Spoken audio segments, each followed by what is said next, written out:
gets tough. The tough get going.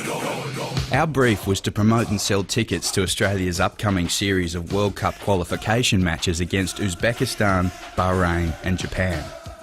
But a recent string of wins meant our boys were way out on top of the group ladder, and most Aussies had assumed that we were as good as qualified. So without the promise of a do-or-die clash, how were we supposed to get people filing into the stadiums? Make them think we stood a good chance of losing.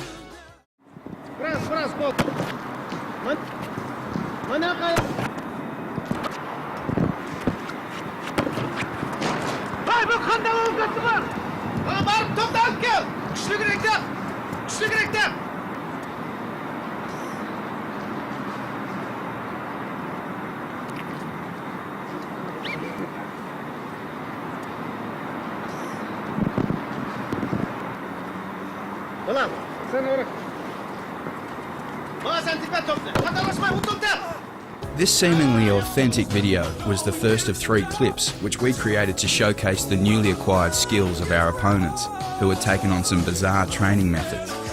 We then invented 3 overseas football fans who would release this footage online in the hope of stirring the pot, particularly in Oz. The first video, courtesy of Azamat, our slightly deranged Uzbek fan, became part of an EDM aimed at an Australian football fan database. He even got all 2.0 and started baiting Aussie football fans on Facebook with a link to the clip on YouTube. They didn't like that too much. But a whole bunch of Uzbeki blokes suddenly wanted to be his mate. In under a week, the Uzbekistan clip became the 5th most viewed sports clip in the world on YouTube. And when other sites added it to their pages, it went ballistic, with nearly 750,000 hits recorded to date.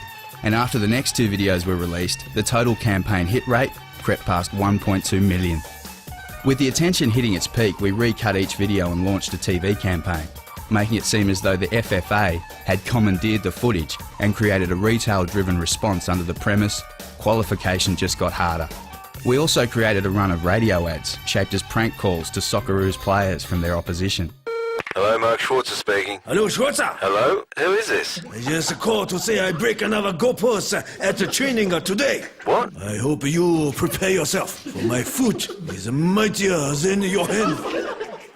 And while most people figured that this was all just part of an ad campaign, it didn't stop the media from fueling speculation that the opposition were taking the series a lot more seriously than first thought. I don't think that Uzbekistan will bring a youth team. And when the cheeky bastards from Fox 8 stole one of our ideas for one of their TV shows, we knew we had generated the exposure we'd been looking for.